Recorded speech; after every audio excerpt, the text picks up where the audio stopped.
بسم اللہ الرحمن الرحیم نحمدہ ونصلی ونسلم علی رسولہ الکریم۔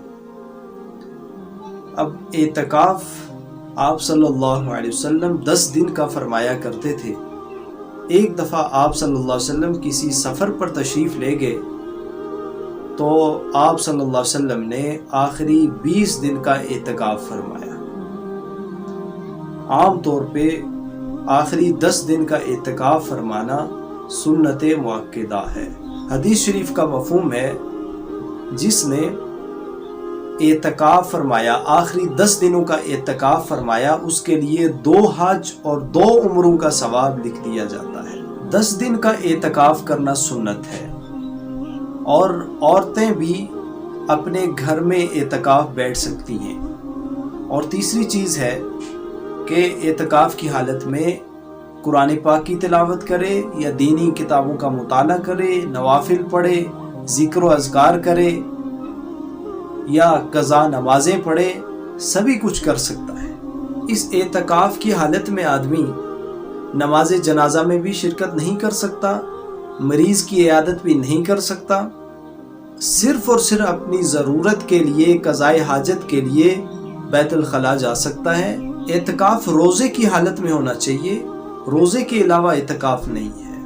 یہ اعتکاف اس لیے کیا جاتا ہے کہ ہمیں شب قدر مل جائے، اور شب قدر کے بارے میں حدیث میں آتا ہے کہ آخری 10 راتوں کی طاق راتوں میں شب قدر کو تلاش کیا جائے، یعنی 21ویں، 23ویں، 25ویں، 27ویں، 29ویں شب کو۔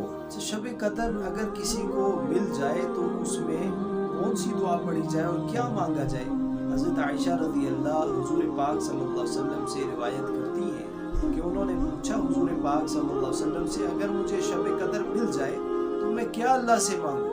تو حضور پاک صلی اللہ علیہ وسلم نے ارشاد فرمایا کہ تم یہ دعا مانگو، اللہم انک عفو کریم تحب العفو فاعف عنی۔ جیسے حدیث میں آتا ہے کہ معتکف یعنی اعتکاف کرنے والا قبرستان میں نہیں جا سکتا، نماز جنازہ میں شرکت نہیں کر سکتا، مریض کی عیادت نہیں کر سکتا، تو معتکف مسجد میں رہتا ہے، گناہوں سے بچا رہتا ہے اور نیکیاں کرتا رہتا ہے، لیکن اس کے باوجود کیونکہ وہ بہت سارے نیک اعمال میں شرکت نہیں کر سکتا، تو اللہ تعالیٰ ان اعمال کا ثواب بھی اعتکاف کرنے والے کو عطا کرتا ہے۔ ایک آدمی اعتکاف میں نہیں بیٹھ سکتا، اس کو کوئی مجبوری ہے، مسئلہ ہے، پریشانی ہے یا کوئی عذر ہے، لیکن وہ 21ویں، 23ویں، 25ویں، 27ویں، 29ویں شب کو جا کے عبادت کر سکتا ہے۔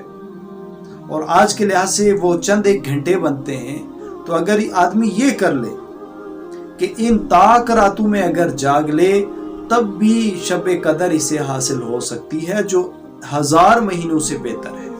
لیلۃ القدر اللہ تعالیٰ نے کیوں نازل فرمائی؟ حدیث شریف میں آتا ہے ایک دفعہ آپ صلی اللہ علیہ وسلم نے 4 انبیاء کا ذکر فرمایا جنہوں نے 80 سال تک اللہ کی اس طرح عبادت کی کہ ایک لمحہ بھی اللہ کی نافرمانی نہیں کی۔ یہ سن کر صحابہ کرام کو بہت تعجب ہوا اور کہنے لگے کاش ہماری عمریں بھی اتنی ہوتی، ہم بھی اللہ کی اس طرح عبادت کرتے۔ تو اتنی دیر میں حضرت جبریل علیہ السلام یہ سورت لے کے نازل ہوئے، انا انزلناہ فی لیلۃ القدر۔ اللہ تعالیٰ نے اس رات کو چھپا کے رکھا ہے۔ اس کی وجہ یہ ہے کہ اگر لوگوں کو یہ پتہ چل جاتا ہے کہ اسی رات میں لیلۃ القدر ہے تو لوگ اس رات میں عبادت کر کے بس مطمئن ہو جاتے اور باقی دنوں میں یا باقی راتوں میں عبادت کرنا چھوڑ دیتے۔